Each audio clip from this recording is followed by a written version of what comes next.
Adaptiv is then turned on by either using the steering wheel controls or by the screen controls. Again, this is dependent on your make of vehicle.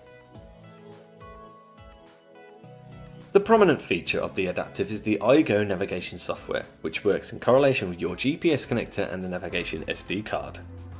Within the navigation submenu, you will be able to see a true-to-life 3D rendered map. You can also prompt route directions or select a particular destination. If you head now into the settings menu, you will see a wide array of options that can be configured for your own personal use.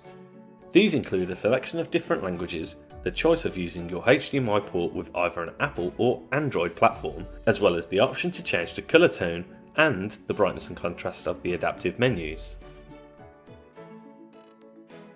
The media in option can also be switched between the Adaptiv or the car, as the car's main aux connections can still be utilised whilst the Adaptiv is still functioning. Going back to the main screen, there are a range of different applications that can be utilised with the Adaptiv, which include DAB+, HDMI, USB, an SD card, quick file access, and information about the Adaptiv.